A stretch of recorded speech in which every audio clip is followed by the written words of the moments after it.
Makes you wonder what season it is. And it's probably, there you go, hatch season. Look at all them little ones. We got a ton of them. I think probably had 60 hatched the other day. So we got, that duck's a little older, and there's a couple of chicks in there that are older, of course. They hatched early. They were from the last hatch, but this is from the recent pallet. They all hatched, I think, except for 2 eggs. They've all hatched. I'm going to just keep that heat in a little bit. So I put a towel over the thing. That's the chickens that hatched. And then we have,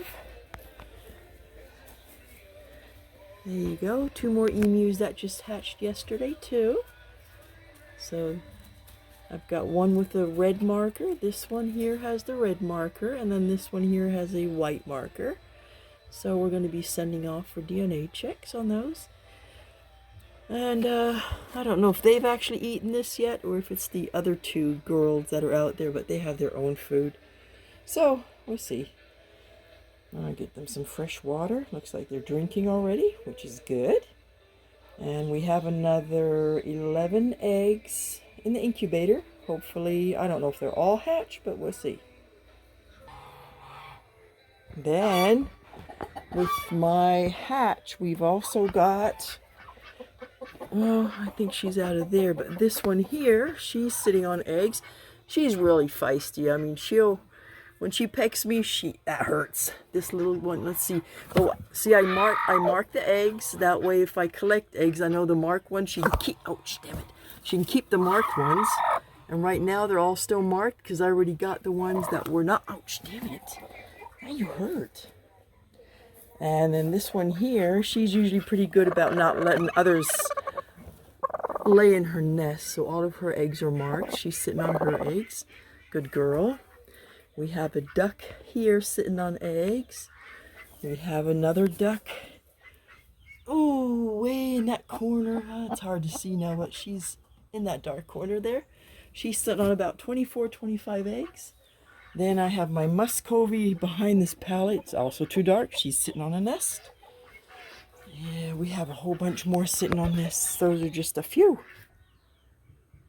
And in the big barn, I got a couple way back there. One in that little box and one behind the box. She's sitting on a nest of eggs.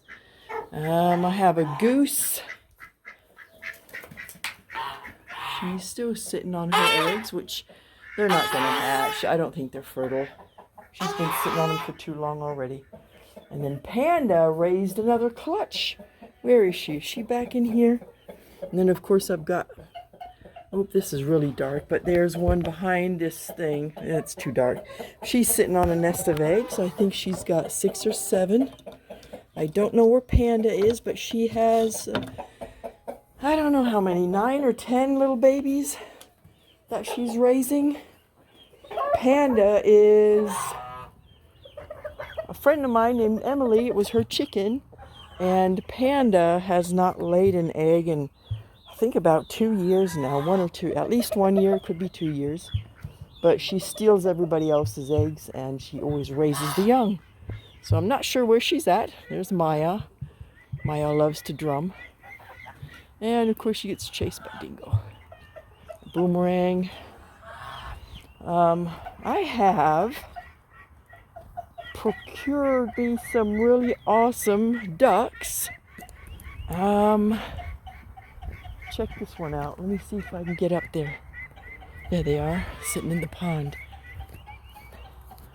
I have some. You see these black and white ones? Those are magpie ducks. And they're from Ireland, I believe. And they're pretty rare. So I'm going to see if I can start breeding some of those. And behind them, see those little baby ducks? They are the clutch that hatched from the wild duck that flew in here a couple of years ago. And she couldn't really fly. I mean, she was here with a whole group of other birds, other ducks. And she was limping and she couldn't really fly. I mean, she tried. She flew maybe 2 feet high and only a few meters at a time, and then she'd crash land, so I got a net and caught her. We fixed her wing up, fixed her leg up, and then when she was all good, we obviously let her go again, but she is still here. She can fly. The reason she's not here in the back is because she tries to escape all these drakes. She doesn't get along with them. She obviously gets pregnant by them because most of those are actually hers, except for 3 of them. The ones with the stripe through their head, through their eyes, those are hers. They're mallards. And the ones without the stripe is the eggs that I threw in her nest when she was sitting on the nest in the barn. She won't go into the barn with the ducks. She has to go into the workshop or something at night because she does not like to be with these other ducks. So she flies away during the day. She's usually out in our backyard or in my garden. And then she just leaves her little ones. She just left them. And they're fine. They're doing really well. They're not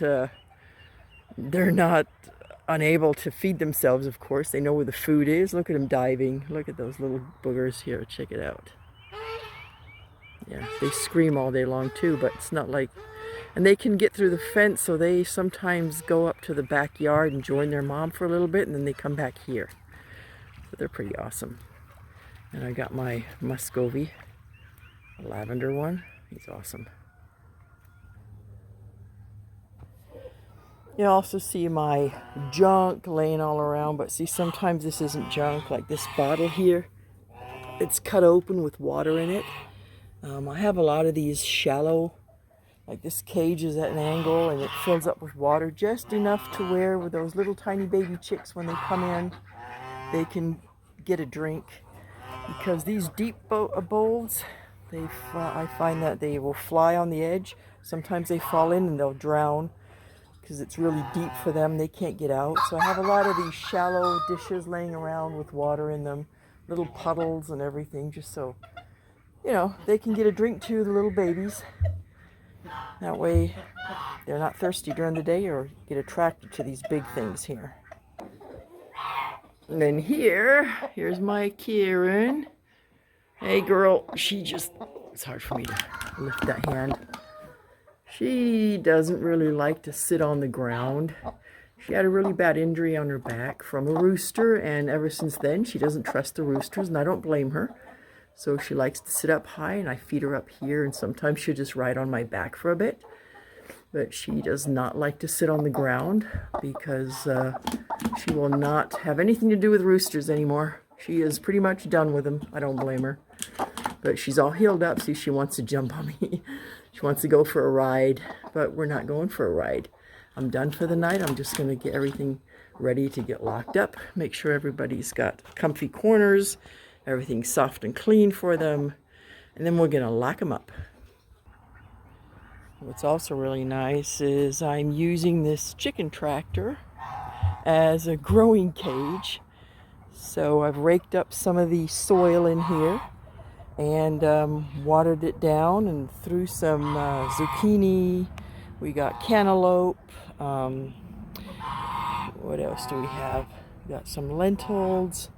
All kinds of greenery in here. So it's going to grow, and we're going to have all kinds of vegetables. And once they're all done growing, then I will take this chicken tractor off, and it's open season for the chickens and the emus, and they can have whatever they find, including the bugs on them. So it's about almost 9:25 at night, and it's time to get them all back inside. You always have a few stragglers. Usually I get the ones from in here. There they are. There's a couple there that I always have to have a special invitation for. And then a couple of Muscovies that also don't like to go in at night, but they're going to have to go. All right, let's go. Come on, guys. There you go. Squeeze behind there, and they'll run around and go right inside.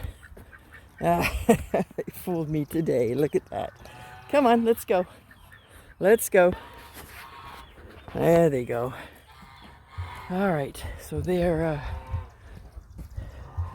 Oh, another nice thing we've added, I need to change batteries, these deer feeders. So they have a timer on them and they dispense feed. So it's empty right now and the batteries are done. That's why it's not full anymore, but I've got 2 of them here and it's really nice. So if I have to go out for a day or we need to leave, we can. And we got an auto feeder for the chickens if they need it, especially in the winter. That's nice. It just throws it out. They can go dig for it in the snow and they've got something to eat. And I can actually leave for a little bit. So here you have all the complaint departments are complaining because it's time to go in. Mainly the geese, always honking up a storm about going inside. So I just leave the barn door open until everybody's in, then I shut them all. And of course you always got the few. Now I know she doesn't want to go in there particularly because the guys are there, and you know how it is with drakes. That's the reason. Now I'm going to get rid of some of these. We're taking some of them up to the Wilshire market. Those, some of the Swedish that I have, and probably some of the Cayuga drakes are going. Some of the roosters as well, and a lot of chicks, a lot of ducklings. The emu chicks will be going up to the Wilshire days. A lot of plants, jams and jellies and sourdough. I don't even know what it is anymore. Some new clothes, but they have no tags on them because I had to get them washed. Just toys, just weird stuff. We're going to have quite a few things up there, hopefully. Should be a fun 3-day event. So until then, all right, see now, they got themselves caught in that little, I'm going to get them out here in a minute. Those 2 Pekings and that Swedish, they're going to come out. Everybody's got to go inside so I can lock them up and be done for the night. Let me go get them in.